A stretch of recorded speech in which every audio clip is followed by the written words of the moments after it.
날씨가 폭염이죠. 무척 덥습니다.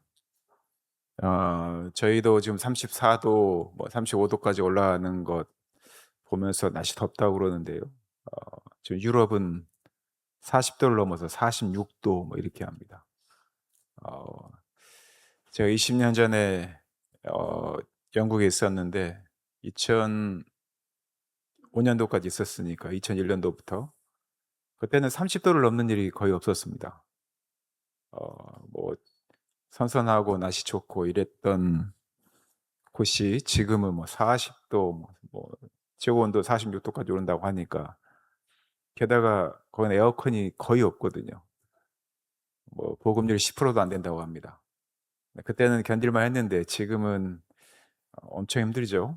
어, 음, 에어컨을 켜는 게 맞는지, 없는 게 맞는지 잘 모르겠습니다만, 아, 그런 환경에 있는 분들이 좀, 이 더위에 폭염에 돌아가신 분들도 많고 또 힘든 여정이 있는데, 우리 광주의 진득의 성도분들도 아주 폭염이지만 잘 견뎌내시고 또 건강 유의하셨으면 좋겠습니다.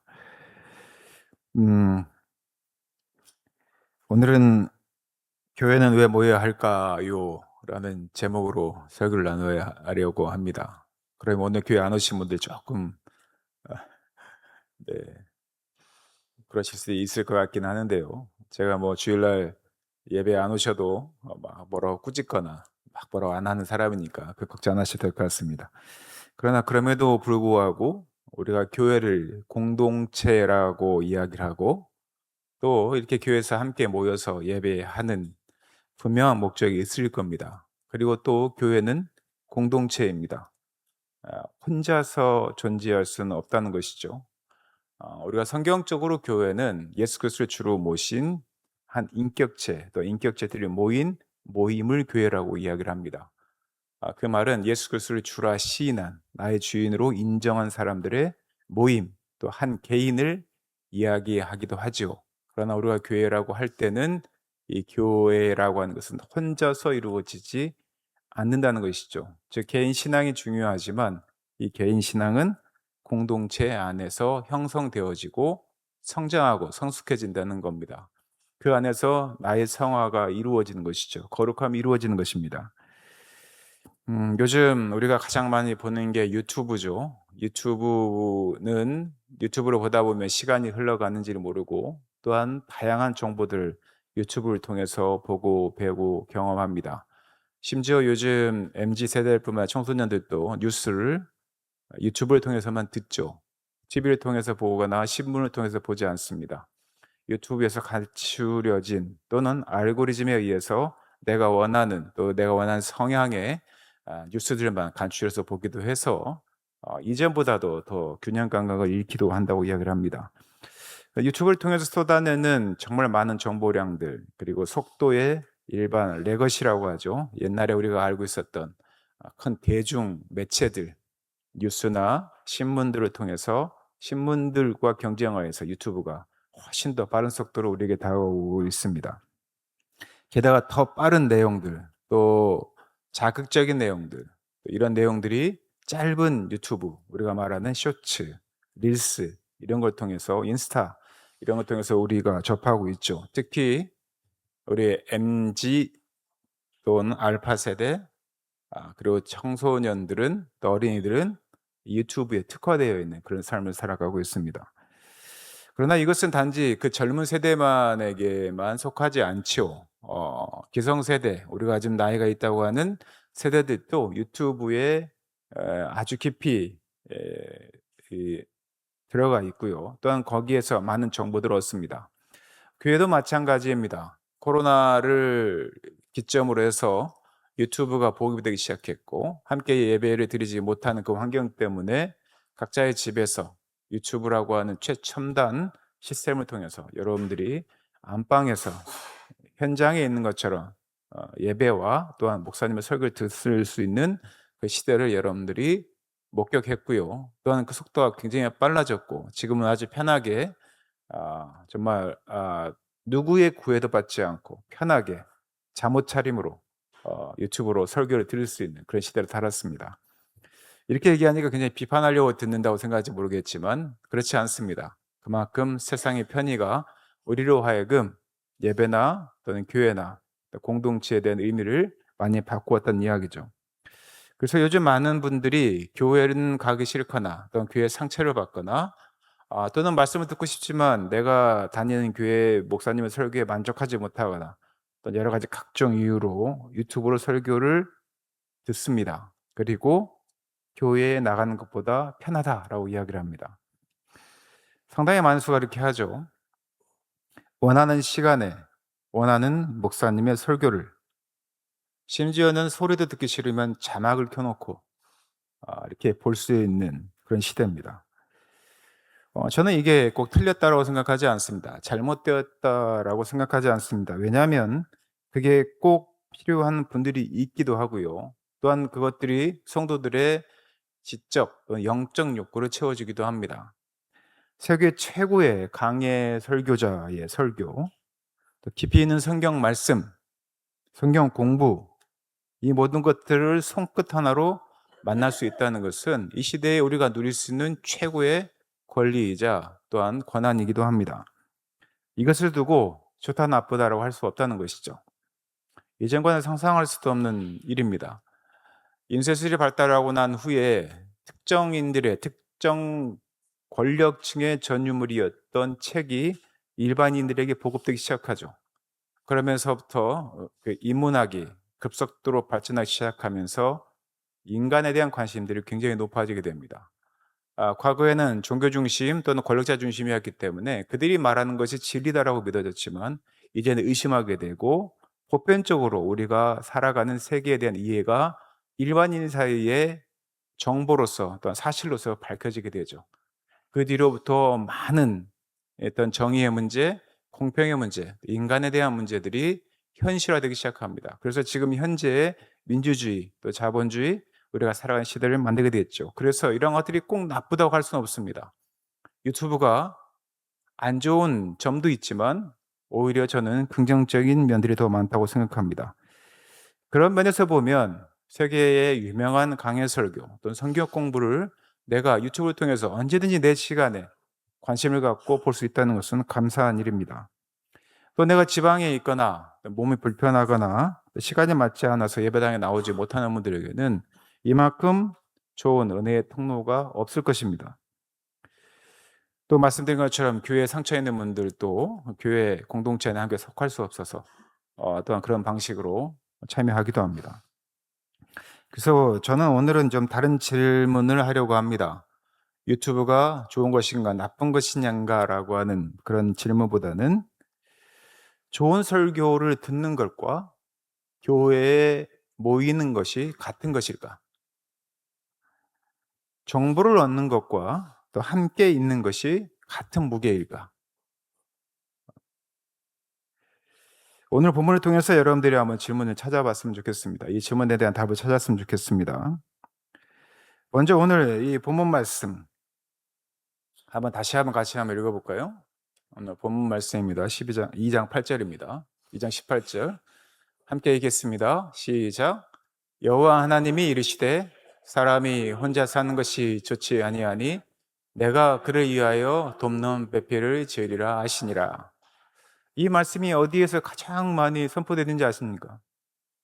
결혼식장에서 가장 많이 쓰입니다. 네. 예, 부부가 되는 이유 이런 걸 설명할 때 오늘 본문 말씀 가장 많이 선택이 되어지기도 합니다. 그런데 오늘 본문 말씀의 전제들을 쭉 보면은요, 하나님께서 세상을 만드시고 하셨던 마지막 말이 있습니다. 각 날에 세상을 창조하시고 하셨던 말씀 뭔지 기억하십니까? 보시기에 심히 좋았더라. 세상을 창조하시고 마지막 날 인간을 창조하신 후에 심히 보기 좋았더라 라고 하시는 말씀까지 모든 창조의 세계를 보시고 하나님께서는 보시기에 좋았다라고 하셨어요. 그런데 처음으로 좋지 않다라고 하신 말씀이 오늘 말씀에 나옵니다. 좋지 아니하니 한 말씀하시는 순간을 오늘 본문에서 나오는 것이죠. 사람이 혼자 사는 것이 어떠하다? 좋지 아니하니 그래서 내가 돕는 배필을 치었다 이렇게 이야기를 합니다. 결혼에 관한 말씀이기 전에 인간이라는 존재 자체에 대한 하나님의 한 설계라고 오늘 본문을 보는 게 맞습니다. 다시 말하면 하나님은 사람을 관계적 존재로 만들었다는 거예요. 혼자서 존재하는 존재가 아니라 관계를 통해서 형성하는 그런 존재로 만드셨다는 겁니다. 다시 말하면 신앙생활도 혼자 하는 것은 불가능하다는 것이에요. 물론 혼자서 신앙생활 하실 수 있습니다. 100% 불가능한 건 아닙니다. 그러나 하나님께서 처음부터 그렇게 의도하신 게 아니라는 거예요. 여러분들이 혼자서 신앙생활 하시고 수도원에 가시거나 유튜브 통해서 내 개인 신앙생활을 도모하실 수 있습니다. 그러나 그것이 목적이 아니라는 겁니다. 하나님의 의도하신 온전하신 모습은 관계를 통해서 우리의 신앙이 또 우리의 삶들이 형성되어진다는 것이죠. 그래서 창조기사를 자세히 보면 하나님은 사람을 지으신 후에 곧바로 다른 사람을 짝지어 주십니다. 완성된 인간을 만드시고 나서 나중에 관계를 더하신 게 아니라 관계 안에 있을 때 비로소 사람이 온전해지도록 그렇게 설계를 하셨다는 뜻이죠. 우리가 알고리즘이라는 걸 압니다. 알고리즘이라는 얘기 들어보셨죠?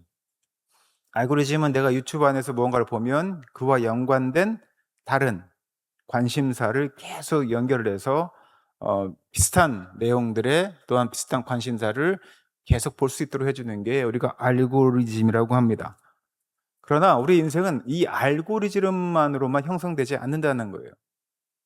우리의 인생은 얼굴을 마주하도록 되어 있고요. 화면만 보도록 되어 있지 않고 손을 잡도록 지어진 존재라는 것입니다. 바울은 고린도 교회에 이런 이야기를 합니다. 은사가 각각 다르고 그리고 그 각각 다른 사람들이 교회 공동체 안에 있습니다. 비슷한 성향의 사람들끼리 모여 있으면 얼마나 좋겠습니까? 그래? 너 이거에 관심이 있어? 그래, 너 이거에 관심이 있어? 그러면 공통의 관심사를 가지고 서로 이야기를 나눌 거예요. 우리가 그러한 공통의 관심사를 가지고 모인 사람들을 동아리 또는 클럽이라고 이야기합니다. 등산이 좋거나 야구가 좋거나 축구가 좋거나 뜨개질이 좋거나 목공이 좋거나 그 한 가지의 관심사를 가지고 사람들이 모여서 이야기를 나누면 이야기 통하는 것 같고 배울 수 있는 것 같고 자기가 성장하는 것 같습니다. 그런데 고린도 교회는 각각 다른 은사들을 가진 사람들이 모여 있습니다. 은사가 다르면 여러 가지 문제가 생기죠. 질투하기도 하고요. 부러워하기도 하고요. 또는 그것을 사모해서 열심히 노력하기도 하고 여러 가지 다양한 현상들이 드러나게 되어 있습니다. 그런데 바울은 이 고린도 교회의 각각의 다른 은사가 나타나는 현상을 몸의 비유로 설명을 합니다. 고린도서 12장 12절입니다. 같이 읽어보겠습니다. 읽겠습니다. 시작. 몸은 하나인데 많은 지체가 있고 몸의 지체가 많으나 한 몸인과 같이 그리스도도 그리하니라. 그리스도도 그러하니라. 발이 손에게 나는 손이 아니니 몸에 속하지 않는다고 말할 수 없고요. 그리고 눈은 손에게 너가 쓸데없다라고 말할 수 없는 겁니다. 몸의 지체를 이렇게 설명하는 거예요. 제가 오른쪽 어깨를 다쳐서 지금도 조금 이렇게 통증이 있는데요. 이 통증이 얼마나 이 어깨의 불편함이 얼마나 이 어깨가 얼마나 소중한지를 왼쪽을 통해서 알겠어요. 왼쪽이 주로 제가 쓰는 게 오른손이지 않습니까?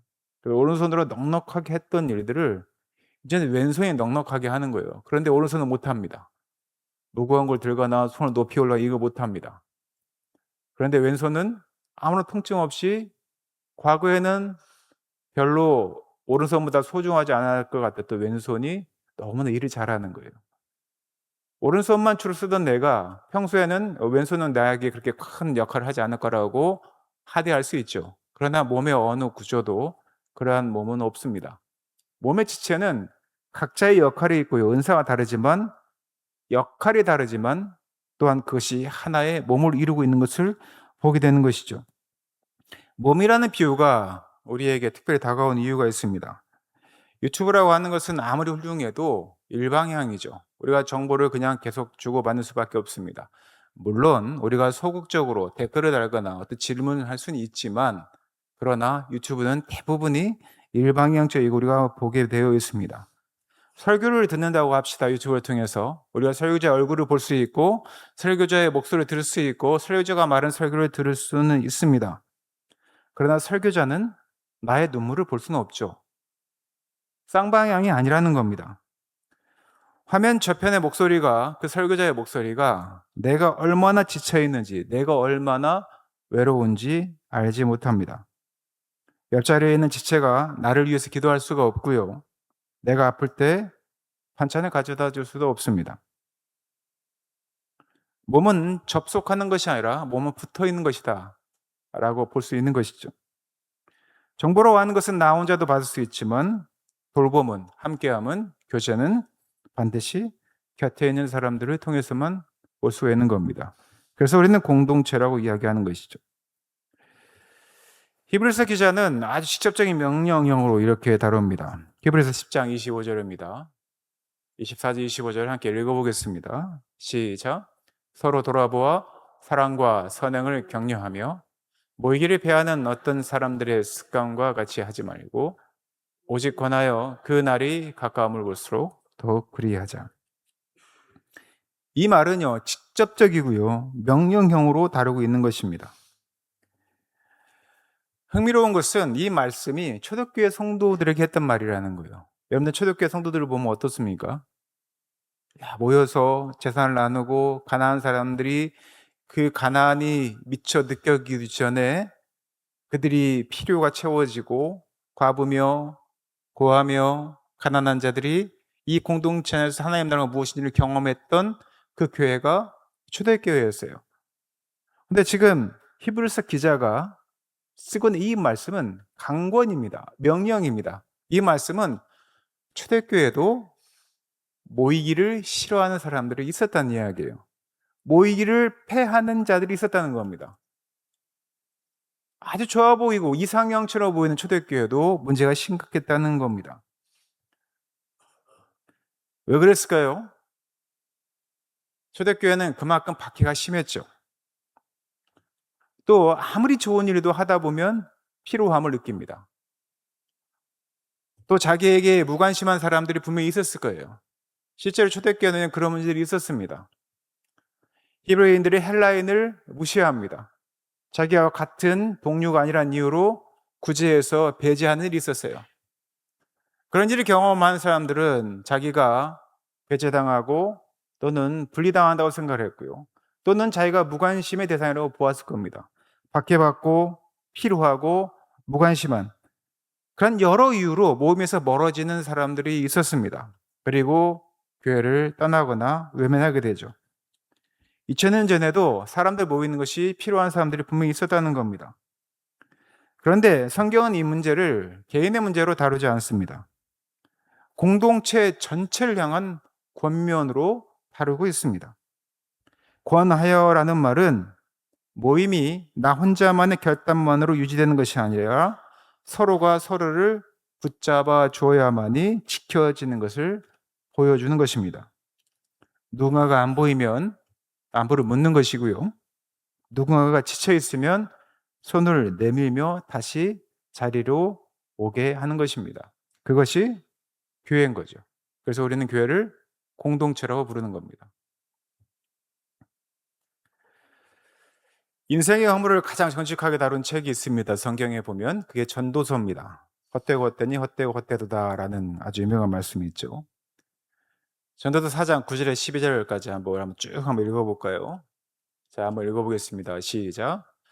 두 사람이 한 사람보다 나음은 그들이 수고함으로 좋은 상을 얻을 것임이라. 혹시 그들이 넘어지면 하나가 그 동물을 붙들어 일으키려니와 홀로 있어 넘어지고 붙들어 일으킬 자가 없는 자에게는 화가 있으리라. 또 두 사람이 함께 누우면 따뜻하거니와 한 사람이면 어찌 따뜻하랴. 한 사람이면 패하겠거니와 두 사람이면 맞설 수 있나니 새 겹줄은 쉽게 끊어지지 아니하리라. 아멘.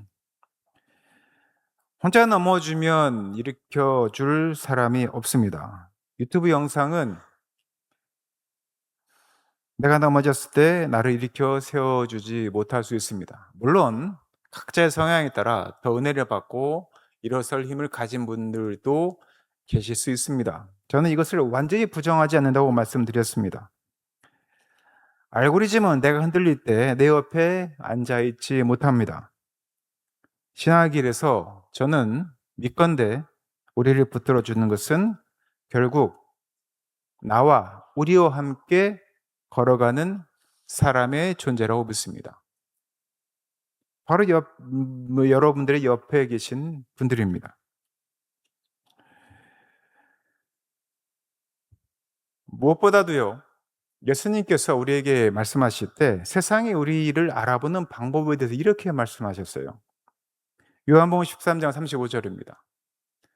한번 같이 읽어볼까요? 시작. 너희가 서로 사랑하면 이로써 모든 사람이 너희가 내 제자인 줄 알리라. 너가 혼자서 열심히 신앙생활하고 거룩해지고 내가 뭐 예수 믿는 제자로서의 삶이 뭐 엄청 거룩해진다고 해서 세상이 너가 내 제자인 줄 알겠다라고 이야기하지 않습니다. 너희가 어떻게 서로 너희가 서로 사랑하면 이로써 모든 사람이 너희가 내 제자인 줄 알 것이다라고 이야기하는 것이죠. 이 말씀이 아주 중요한 것을 우리에게 보여주는 겁니다. 사랑은 관찰될 수 있는 것이지 시청하는 게 아니라는 거예요. 여러분들 삶 주변에서 그것들이 직접 보여주고 경험되어져야 한다는 것입니다.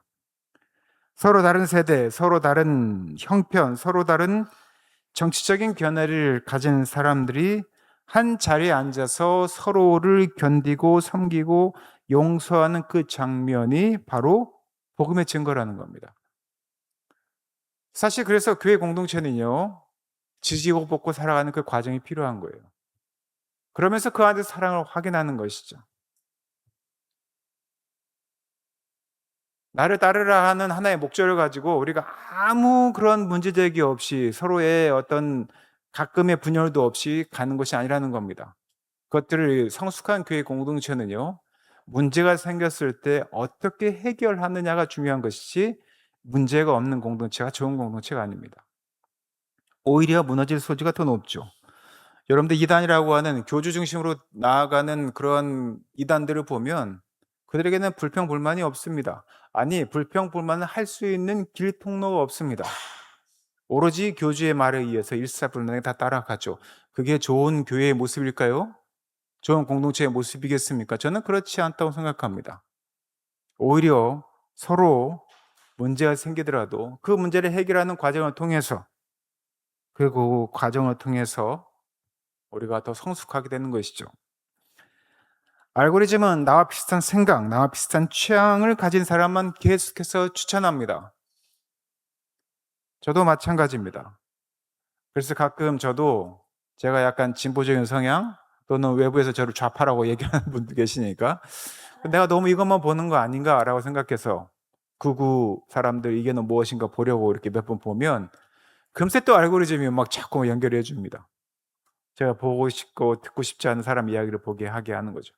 물론 제가 꾸준히 보지 않기 때문에 자주 나타나지 않지만 알고리즘이라 하는 게 한번 뭔가 연결이 되면 계속 그런 취향과 또 관계를 연결해 주는 걸 보게 됩니다. 교회는 어떨까요? 교회라는 것은 의외로 나와 닮은 사람만 존재하지 않습니다. 나와 성향과 또 정치적인 견해도 다른 사람이 분명히 있습니다. 그런데 교회는요, 나와 전혀 다른 사람을 형제 자매라고 부르게 만듭니다. 불편함과 마찰이 교회 안에 있다. 이것은 오히려 세상이 줄 수 없는 신앙의 훈련장이라고 볼 수 있는 것이죠. 왜냐하면 이 교회 안에서 가장 큰 거대한 화두 안에서 우리가 안전하게 서로의 모습을 보고 이해하고 성숙해가는 그곳이 바로 교회 공동체이기 때문입니다. 좋은 설교 영상을 어떤 분이 이렇게 정의를 했더라고요. 좋은 설교 영상을 잘 차려진 밀키트와 같다. 밀키트가 뭔지 아시죠? 여러분들 그 마트에 가면 뭐 부대찌개 뭐 이렇게 하나로 해서 우리가 거기다 물만 넣으면 이렇게 먹을 수 있는 요리가 필요 없습니다. 맛도 괜찮습니다. 영양가가 아예 없다고 할 수도 없죠. 편리하고요. 맛도 괜찮습니다. 그런데 식탁은 그것만으로 이루어지지 않죠. 식탁이라고 하는 것은 누군가와 마주 앉아서 함께 음식을 나누고 대화를 나누고 때로는 불편한 침묵을 견디는 자리가 바로 식탁입니다. 물론 현대의 많은 사람들은 그 불편함을 싫어서 혼자서 밥을 먹는 혼밥 또는 혼술 또는 혼자서 사는 세계를 더 경험하기도 합니다. 지금 시대의 청년들이 가장 많은 유튜브를 보고 어떤 많은 정보들을 가지고 있음에도 불구하고 외로움의 강도는 가장 깊다고 합니다. 외롭다는 거예요. 외로움을 언제 느끼냐면 내가 하고 싶은 말을 할 수 있는 대상이 없다는 겁니다. 전화를 걸 존재가 없다는 거예요.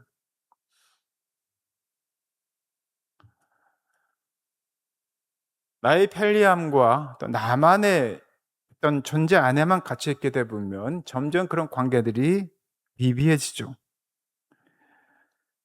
사도행전 2장 46절 47절 말씀 함께 보겠습니다.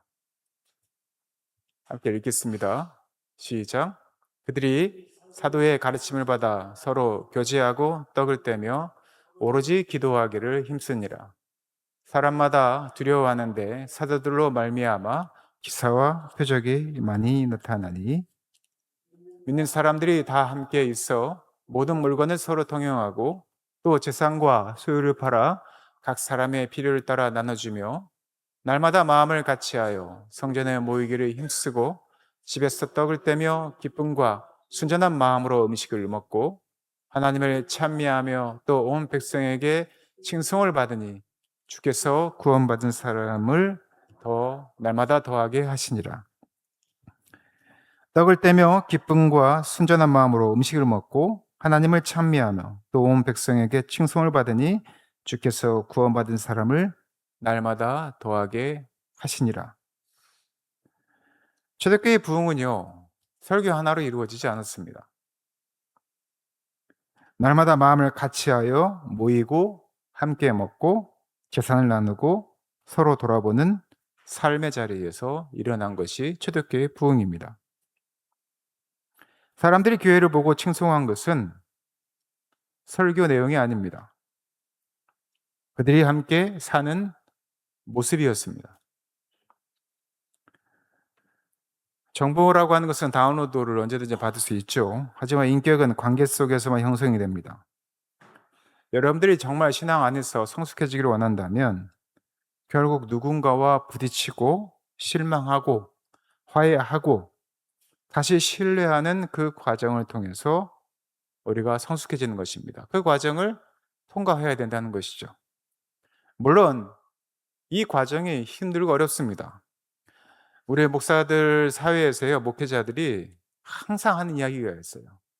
내가 설교만 하라면 목회하겠다. 그러나 각각 다른 모든 성도들의 필요와 또 그들을 만나서 하는 에너지 소비가 너무 커서 탈진될 것 같다는 이야기를 많이 합니다.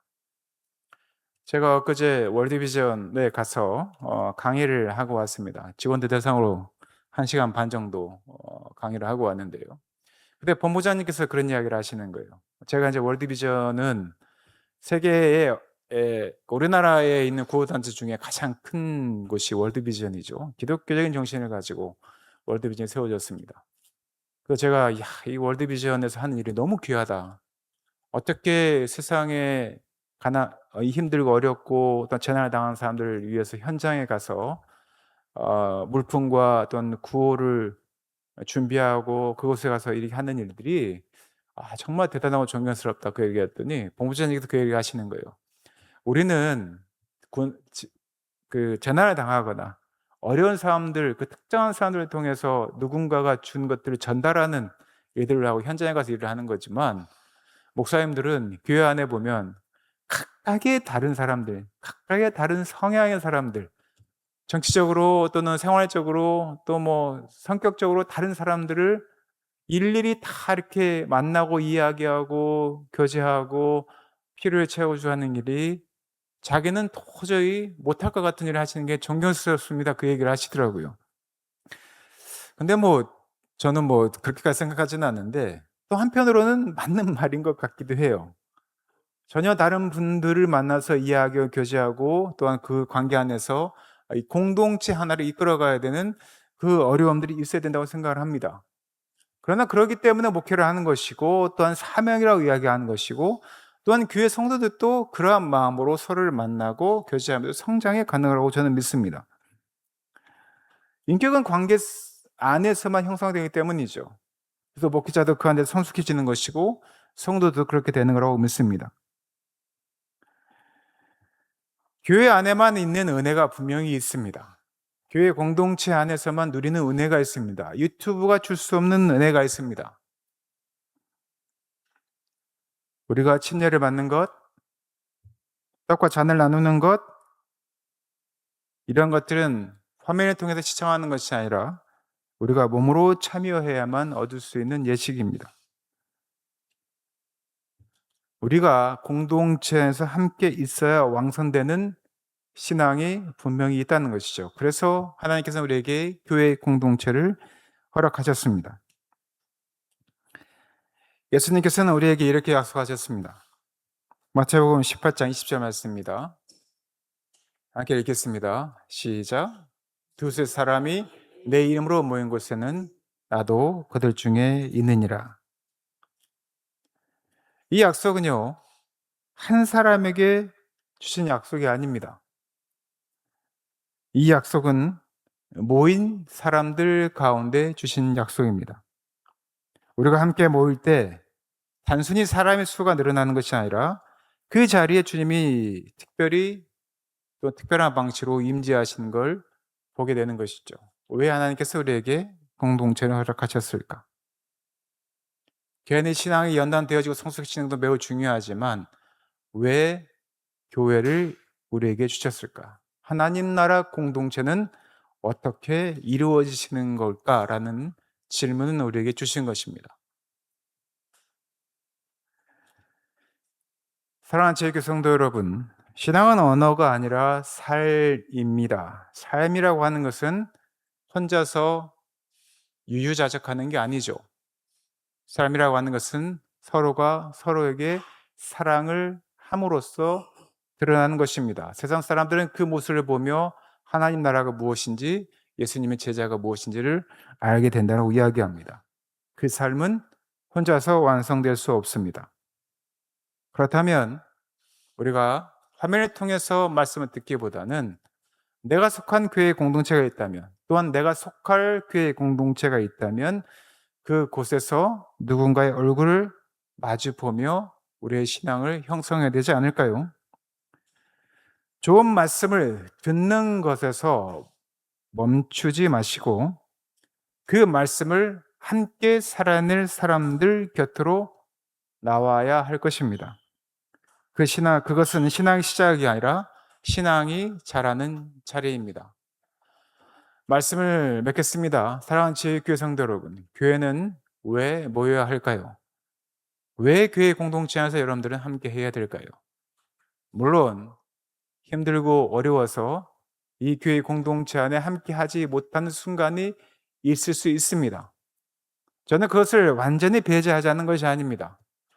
그러나 하나님께서 우리를 교회 공동체를 형성하신 분명한 목적, 제일교회 공동체를 통해서 우리가 서로 만나게 하신 분명한 목적이 있습니다. 신앙은 교회 공동체 안에서 자라게 하신 분명한 목적이 있고 또한 그것을 위해서 우리에게 주신 그런 은사들이 있습니다. 사랑하는 제일교회 성도 여러분, 제일교회 공동체를 소중하게 여기십시오. 이곳에 모여서 함께 교제하는 것을 귀하게 여십시오. 그리고 오늘 함께 예배하는 귀한 성도들, 옆에 지체들을 귀하게 여기십시오. 인사할 때 습관적으로 인사하지 마시고 정말 그가 어떠한 삶의 자리에 있는지 궁금해하시고 위로가 필요하신 분들, 덕담이 필요하신 분들 또는 말 한마디가 필요하신 분이 있다면 간단한 인사를 서로 하심으로써 돌아볼 수 있는 그런 기회가 있었으면 좋겠습니다. 교회는 왜 모여야 할까? 저는 오늘 본문 말씀뿐만 아니라 오늘 전체적인 말씀을 통해서 우리 사랑하는 성도들이 분명히 답을 얻으셨을 거라고 생각합니다. 교회 공동체 안에서, 여러분들 일상에서, 여러분들 가정에서 우리의 신앙이 어떠한 모습인지 다시 한번 되새겨보는 우리 사랑하는 제일교회 성도 되시기를 예수님의 이름으로 축원하고 부탁드립니다. 함께 기도하겠습니다.